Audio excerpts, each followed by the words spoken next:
What's up, y'all? Welcome to another episode of the Six Figure Vet Podcast, where we share the success stories of veterans that have successfully unlaced the boots. Be sure to subscribe to our podcast on all streaming platforms and give us a follow on the gram at the Six Figure Vet. I'm a Let's go. six-figure vet, self-made, self-built, didn't stop, dedicated, stay down till I came up, that's patience. Dreaming to goals to plans to execution. What's up, y'all? Welcome to another episode of the Six Figure Vet Podcast. Today's guest is highly anticipated, okay? CEO and founder of Kimmy's Creations, Kimberly Nichols. Kimberly is a self-taught home cook. She is the owner and CEO of Kimmy's Creations, where she takes everyday dishes and enhances them with a wow factor, which brings about drooling onlookers and eager followers. Her Southern charm mixed with her Big Apple roots help those who encounter her love her style and genuineness. She has coined the phrase "I buy" that she uses in every video she creates. This phrase is headlined on her very first cookbook as the title. She's also the author of a digital cookbook called Feed Them Kids, which is geared towards meals just for the little ones. This goes hand in hand with meals she knows her three boys, now four, also love. Also, having a collaboration cookbook for the foodies, her latest creation is Yes, That Much Seasoning, which is a garlic butter and herb seasoning that can be used on everything, as well as her hot honey seasoning. She is a woman of many hats, talents, and gifts who doesn't mind sharing, teaching, or showing the next so they can excel. While she has many accomplishments, including being a veteran of over 13 years in the Navy, she looks forward to what's to come. But most important, you can call her a mama, just don't call her a chef. It is my honor to introduce to you Miss Kimberly Nichols, y'all. How you doing? I'm good, love. How about yourself? I am doing so good. So I always like to start with just a mental check-in. How is your headspace this morning? I'm better. I just had my baby a week ago, a little over a week ago. So that first week after having a newborn is like the roughest week I've already felt like, and then we over that hump now. So I've been a bit clearer now. Yes. I remember it was, I think, day 8 after I had my son, and I just was in the room and I just bust out crying. I was like, I don't even know what I'm crying for. So the first week is super emotional. Um, but let's get into it. So tell me about Miss Kimberly Nichols prior to joining the Navy. Who were you prior to joining the military? I joined like 2 weeks after I turned 18. So I didn't even have I didn't even have personality for real. I was just that really crazy girl in school, good grades, well, great grades. Was always really, really hyper. I remember being hyper. I'm always the kid that had talks too much on the report card. Um, and I was just, I had my few friends. I wasn't popular whatsoever, in school, not even a little bit. Got teased my entire school life, so it's kind of crazy now that I flipped that and turned into who I am today. But yeah, I was just a kid. With, apparently now I know undiagnosed ADHD. At the time, I didn't understand why I was like the way I was at the time. Um, but yeah, I was just a kid, and then it's funny because the my boyfriend now, who I just had my baby with, is the guy I met 15 years ago that told me to join the Navy. So 15 years later, we just had a baby together, which is kind of crazy. And Full circle moment. yeah, definitely full circle. I always look at him like, bro, you the reason I joined. He was already in debt. He was in debt, and he was kind of like, we met online, and I was kind of, messing around a little bit here and there. He was kind of like, yeah, what you doing? I'm like, I really had no plans. I was 17-year-old, and I had no plans for my future. And I was like, man, I don't know. He was like, "Bri, you must have joined the Navy." I was like, oh, I might as well. I left 2 weeks later. You know what's I was crazy? You are gone. the first veteran that I have interviewed that the Navy was the first choice. It's always, yeah, I thought about the Air Force, but then they didn't take me, or it's always that story. You're the first, including myself. You're the first veteran that's like, nah, it's been a Navy from the jump. I went to the recruiter's office on Fordham Road in the Bronx. the guy, he was real helpful. I didn't have my birth certificate. I didn't have my social security number. I didn't have Kim. nothing. I was 17. My aunt raised me. She had all of that. I couldn't find her. It like because my last year of high school, I was homeless, Oh so I wow. didn't know like where she was at. When I did find her, she wouldn't give me none of the information. So I was like, bro, I don't know how to get this stuff for myself. And he helped me. My recruiter, I can't remember his name. I know somebody C though. But he helped me get everything. He drove me around everywhere. He even got my hair cut. He was like, "Yeah, as your birth, because I depped in on my birthday, Oh like wow. my 18th birthday. I was in MIPS, like signing everything over, like it's real." And he's like, "As your birthday gift, I'm gonna take you to get your hair cut, by professionals because when you get to boot camp, that first cut is gonna humble Man, you. what? So that first cut, they just grab by your nape and just chop it off." He was like, "Yeah, I'll take you get your hair cut, pay for it, you good to go." And he did it too. He was real because I was quick. I joined in depth on October 30th. I left for boot camp on November 18th. How did you leave so fast? Cause you were I, a yeoman, right? yeah, so I really they was trying to get me to go officer because I graduated top 7 in my high school class. So they said, "Oh, you can go, officer, you go to college." And I was like, This "How is long is that all gonna take?" while facing undiagnosed ADHD. Yeah, Oh all of wow. this. And I was just like, and my mind you, I was homeless. I was bouncing from the house. At the time, my other aunt, I have two aunts. My other aunt took me in, and I lived with her for about 3 months. But before that, I was bouncing from sister house, friend house, boyfriend house, like everywhere. Oh Nowhere to wow. stay for real. So I was just like, look, whatever gets me out of here the fastest, I want it. Oh wow. And they gave me like these options: PS, YN, some of the supply rates. And the lady I was talking to, Mhm. she was like, I was like, "What do you do?" She was like, "I'm YN. We get to sit in the AC, we get to chill." I said, "If they gonna get me out of here fast, I'll take it." And she said, "Yeah, just I signed up for YN." It's like deja vu hearing your story because my senior year of high school, I was kind of like you. My mom passed away when I was like 13, so I kind of bounced around from different family members, and I was like, you know what? I was 18. I was about to graduate high school. I knew I didn't have no I wanted to go to college, but I was like, I know I'm a little too broke for that. And I didn't want to go accrue all this debt. So I'm just like, yo, I don't want to stay here. What am I going to do? And I was just like, yo, I'm just about to join. I'm about to join the military. Like Yeah, that's it's that's what I'm going hard to do. when you're 17, 18. Like I really didn't. I was raised by my aunt and my uncle, and I say raised loosely. I lived there. Guardianship, right? Yeah, yeah. Mhm. I was definitely awarded the state. My dad was sporadic, in and out. I didn't know my mom at all until I was 19, and she left when I was 6 months. So I was just kind of like I didn't know anything. Like I never had a job. Like, like 16, 17 year olds had like a little Taco Bell job or Mhm. something, nothing. And I lived in New York City, so it's plenty of opportunity out there. I just didn't know how to do any of that. My aunt never had a job while I lived with her, neither did my uncle. So I didn't know like anything. My sister, I don't think she ended up getting a job until she was a little bit older. My brother, they were my cousins, but I called them my sister and my brother. I was raised with them. Mhm. So I didn't really I didn't have no kind of adultness. Like I didn't know that's not the word. I just didn't know how to be an adult at all. I was just online watching YouTube videos, which is crazy because people like, "Oh, back in my day, child, we used to watch YouTube videos too. Don't act like we didn't, okay?" Because I was definitely 17, rewatching Chris Brown wall to wall video and Sierra and all What? that stuff.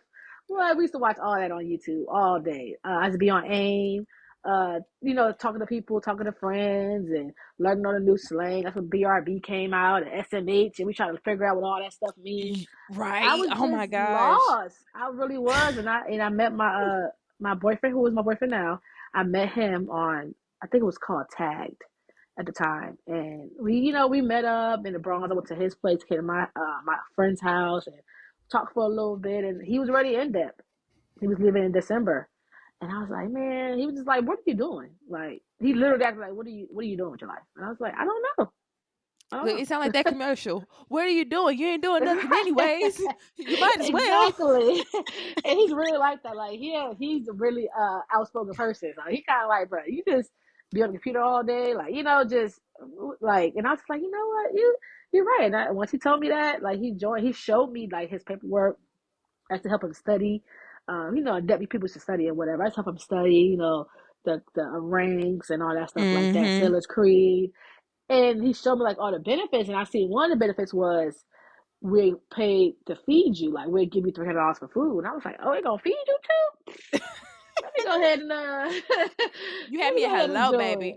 Look, y'all paying for all this tuition. I was like, you know what? Let me go ahead and join real quick. So you bite the bullet, you join, you sign up for the Navy, you only end up like 2 weeks. So this is going like extremely fast for you. It's like you make a decision one day and bam, you're thrown into this new life like within a month, right? Yep. So walk me through you get into your first shift. How was that? I didn't even get to my first ship to after 2 years. So I got Oh, shore duty first. I don't know how. lucky. People to this day ask me, yeomen, we're more needed on shore than we are on ship. Of course, yes. North Honestly. Seashore was like 3 to 5. Yeah, people they hate it. Like, oh, I'm just like, but y'all understand, like our ship life and our shore life are exactly the same. Like when the BM goes to shore, that's their resting period. Like, okay, I'm about to be chilling. I don't really have too much BM stuff to do. I ain't gotta paint no shit. I ain't gotta do Right. none of nothing.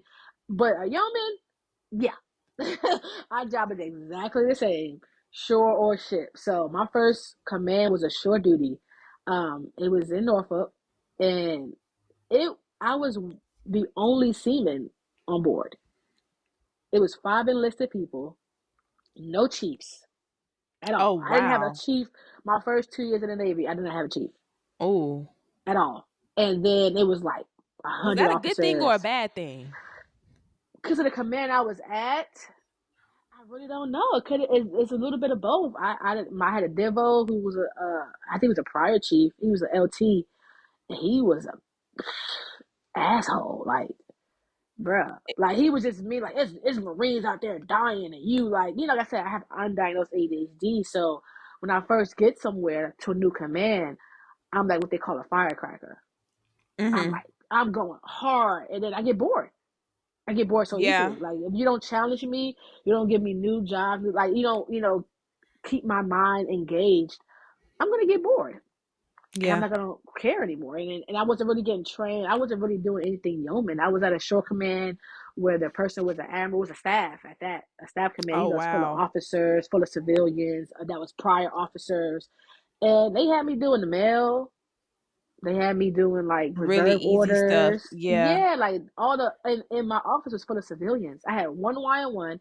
This man would sleep in the office, like put his head down on the desk or plays. He was retiring in a year, so they didn't care what the man Oh, did. yeah. Yeah. And he, Once of you course, let he the didn't Navy know train you me. getting out or retiring, they just be like, all They right, don't whatever. care. Another one bites the dust. They don't care. They man would literally put his hands on the desk and sleep, and play the video game like little handheld. I think it was like a DS or 3DS or whatever. And they would drag me through hell. Like they would have me like do photographs for like retirement ceremonies, and then I did have a Y1. She was a flag writer, who stood up for me a lot. I remember she went in there and cussed them out one day because they tried to like downplay me, saying like I pretty much like I was dumb. I couldn't use a camera. Like, oh, how we gonna trust her to take photographs when da da da da? And I'm like, bro, I took photography in high school. What are you talking about? Like, I'm not. I know what I'm doing, like because I'm not, one of those sailors that's, running around trying to save the world for y'all at work. Right. Doesn't mean I don't know what I'm doing. It didn't really give me opportunity to showcase myself. So I told her what they said, how they were talking bad about me, and oh, wait till she get to the ship. Wait till she get to the ship. She gonna really feel it then. And it was they used to downplay me so bad. Oh my god. And she went in there and cussed their asses out.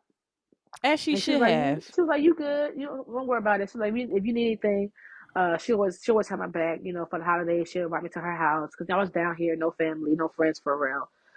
So she held me down. But them 2 years, they were rough. But I feel like it kind of made me, it helped me in my leadership way because I knew what I didn't want my sailors to have to go through as Mhm. seamen.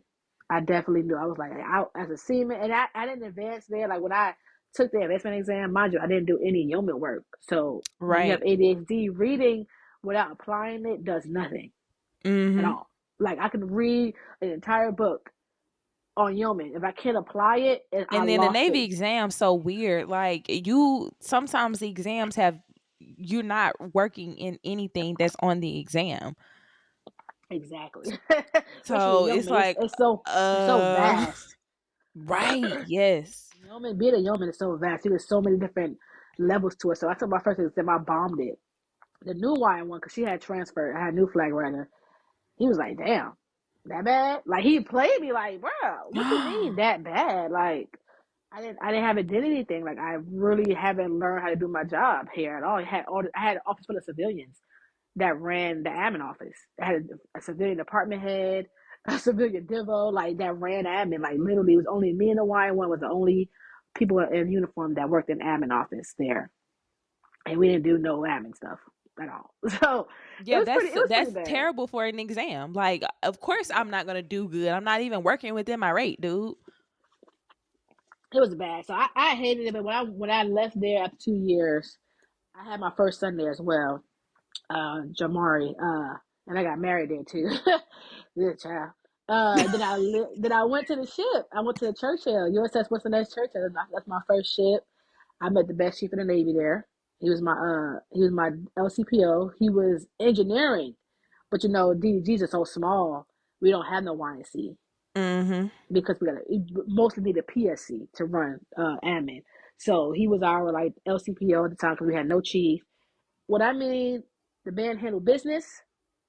Yeah, he wasn't trying to be one of those EN. He was an EN. He was trying to come in there and try to figure out how to like do our work. He was just like, look, what you need? Y'all need anything? Y'all good? Anybody bothering y'all? Nah, all right, cool. If somebody was bothering us, we told him we don't know what happened, but we ain't get bothered no more by that person. Period. He I was like that them kind of type of chief. chiefs. He was that kind of. He handled business. I miss him. I love him to this day. Shout out Chief Hog. Shout He out to boss you. hog. Everybody loved him. Everybody loved him. And I was a firecracker there too, but I made wine three when I got there. I made it after working in the admin office, and then I made wine two first time up because literally I did my job. Right. You was in the field. You was in the field being able to In put what DG you life, yes. And then on smaller ships, you literally put your hands on everything. everything. I think at the time, I think I had like a wine one, and a wine two, maybe. We did get kind of stacked for a little bit. It was like 8 of us in the office at one point before deployment, which was crazy. But before that, it was like a little bit of people, so we get to do everything. I got to touch every piece of correspondence, award, evals, working with this, CEO, XO, CMC closely, which is the yeoman's world. Honestly, we can't work with them Listen, that closely and YN1 bled communicate. all the way through that write up that you put in your Google Doc. I said, "Oh yeah, this is definitely a YN1 right here." Look, it is like I did it for so long, and it's still part of me. I still catch myself. I call it yeomanizing. I still say yeomanizing. I can't help it. I still catch myself looking at people's stuff like, oh, they spelled this wrong. Oh, that should be there. Like when I do like website stuff, I remember saying like, okay, it's not consistent. The names in that you're gonna have our first name dot, last name. I need to have it in Mhm. each person. I'm still doing that to this day. I'm trying not to, but it's just doing something for almost 14 years. Like I've been a yeoman since the beginning. I went to Undes. I went to yeoman school in Mississippi. Everything. Hey, So I've Meridian. been Shout out to yeoman. Meridian, Mississippi. I hate that place. I hope y'all finally got more than a freaking chili. I heard they kind of lit now. They kind of lit. They I don't should know. be because I was down there too, and baby, that was only it was terrible. When probably when you was there too, it was terrible. Yeah, it was bad. And I got there in February and I left in April, and it was it was horrible. Yeah, just straight There's nothing to trash. do out there at that one mall out there. It's 30 Very minutes much so. away. Yeah, There's right. nothing to do out there. Nothing. Nothing. So, Kimmy, how did you start cooking? Where did cooking come from? So I didn't really learn how to cook from my aunt and uncle too much. It's like little things here and there, deviled eggs, maybe a burger or whatever. Nothing like not country cooking. Now my best friend, her grandmother, Miss Rebecca, she's blind and half deaf. Oh wow. Best cook I know to this day. What? Best cook I know to this day. No one's seen her. Like if I was still in New York, I would be doing videos with her, type stuff. Like she is definitely and she's blind and she just knows the kitchen. She knows how to cook. I watched her a lot, but like I said, undiagnosed ADHD, a lot of it didn't stick. I wish it did. I really did. I really do wish it did stick, but it didn't. I grew up on canned goods, box meals, honestly. Um, so when I joined the Navy at 18, I was married like a year later. You know how it is. Mm-hmm. I was Your married a first year marriage don't later. count. It don't count. It don't count. Yeah, it don't count. It don't count. I was married a year later, and then I was pregnant. And I wanted to be that mom. Like I said, I didn't know my mom at all. I wasn't raised by Mm-hmm. her. I didn't meet her till I was 19. So I wanted to be like the mom that cooks and make cakes and all that stuff. So I started doing cooking here and there. A lot of it was box stuff, but I started expanding more and more. I used to go on Pinterest. Then I found out that Pinterest is trash because What? I I followed still the use them. directions. I followed the directions to the T, and it was still nasty. So I was like, I'm not following no recipe no more. I'm gonna just make it my own way. And I would go to the recipe just to find out how to do it, and then I would just make it my own way. I was like, no, I'm done. I just started making stuff my own way because I was tired of being disappointed at all. So I just kept on expanding and finding new ways to do things, and it just kind of picked up each year. Honestly, I got better and better each year. I would never say I was a master cook. I've been cooking since I was 7 years old. Da, da, da. No, Cause that's exactly the energy that I felt like you was gonna come on here and give. Like, yeah, you know what I'm saying? I've been cooking since I was about 3 years old. no, I definitely haven't. I definitely grew up on welfare, food stamps. When that kind of life, a lot of it be boxed and canned goods. Mm-hmm. So, and I didn't. My aunt, like I said, she didn't cook that much. My uncle cooked. He used to make things that he liked. So, pig feet and chitlins. I ain't eating all that. I I ain't all that. I'm sorry. So it was just I don't know. It was just I wasn't around it. My dad, he can cook, but like I said, he didn't raise me, so I didn't get to see him in Right. the kitchen much Mm-hmm. at all. Um, and then like I said, I used to go to family functions and food would already be done, so I didn't get to watch them cook. So like I said, I really much just when I say home cook, I don't call myself a chef. I didn't go to culinary school. I didn't learn. I did a lot of this is trial and error, being in the kitchen, finding new ways to do things, put my own spin on stuff, put my own twist on things. That's why I kind of creations because I'm like I'm not a chef. And I know what chefs go through. My boyfriend's a chef. Like he's a CS in the Navy and he's been to like the executive school for culinary stuff. So like he's been through like the whole plating and this and that. I Right. ain't do all that, and I'm never gonna do all that. I like doing things the way I do things. So it was just something that I learned over the years, and I just got better. So at what point, because you go from not really knowing how to cook at all to experimenting in the kitchen to having enough confidence to be like, you know what, I'm gonna start recording myself and posting it. Where did that come from? So a lot of my friends and family, once you're in the Navy, you meet a lot of people that you fall in love with, friends, family that becomes family. Of They course. move. So Yes. a lot of times, like I've always cooked for my friends. Like even at 18, even if it was the biscuits in the can, you know what I'm saying, and bacon and sausage, whatever. I still used to make them meals all the time. When we was on a ship, we was going through insert. I would come home.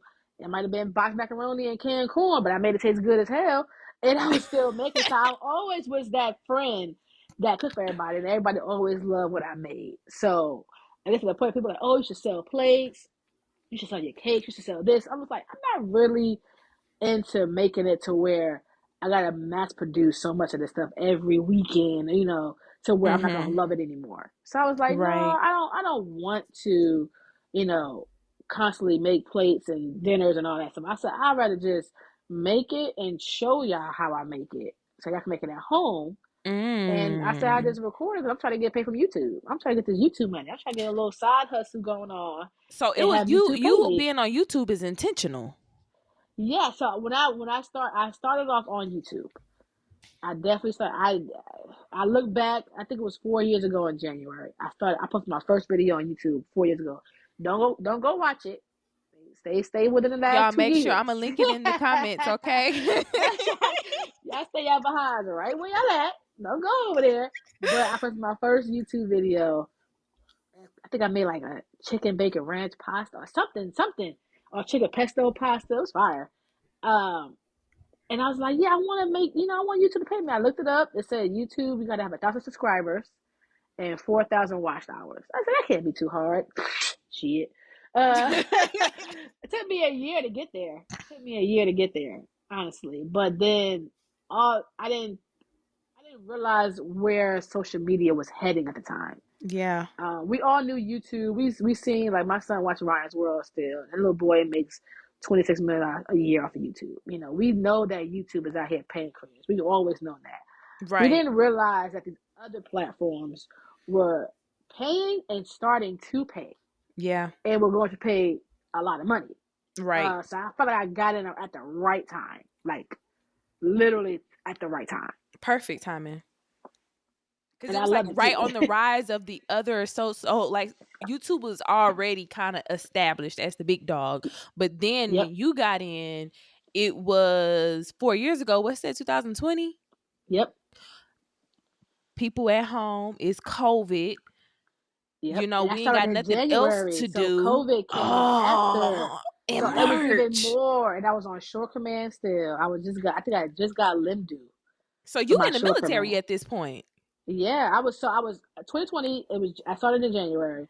I supposed to have went to a ship in February. Actually, one of my close friends, one of my sisters, I call my sister. I supposed to went to her ship, and they was in Jacksonville. And I was like, I ain't going to Florida. I already told you I'm not leaving Virginia. Y'all find something for me out here, okay? But they they didn't want to do it. So I went to get my little screening or whatever, and I had so many appointments that I had canceled as an LPO at the time because my chief was like, "Oh, you can't have this many appointments." Blah blah blah. For my back, for my knees or whatever. So I went to my Doing what appointment. you She was like, supposed to "One, do. yeah." My appointment. She was like, "One, you got a lot of missed appointments, so we don't even know if your back and your knees are better." She said, "Two, you have crazy anxiety about going to Florida with your at the time I only had two. Did I have two sons at the time? Yeah, 2020. I think I had no, I had all three sons. Yep, I had all three of my sons by the time. And she was like, you have really high anxiety about, your son and their dads and stuff like that. So she was like, nah, I'm not letting you leave anywhere until you go see a counselor for this and you go see physical therapy. So I had to Okay. start. So my orders got canceled for February. So I stayed on my short command. And then March came. Now, mind you, no one knew COVID was gonna hit, us in America and stop the world, as we know it. So Right. March came. My job on short command was like, yeah, we shutting down. Y'all got laptops. Stay out behind home and work from your laptop. And my son's school was out and everything. And I was just like, okay. So that's what I did. I stayed at home and but in between like lunchtime or whatever, I make a video making me and him lunch or whatever, or I had more time at home now, Right. to make videos. So that's exactly what I was doing. I was making videos on my time at home. What's up, y'all? It's your girl, the Six Figure Vet here. You just listened to part one of the Six Figure Influencer.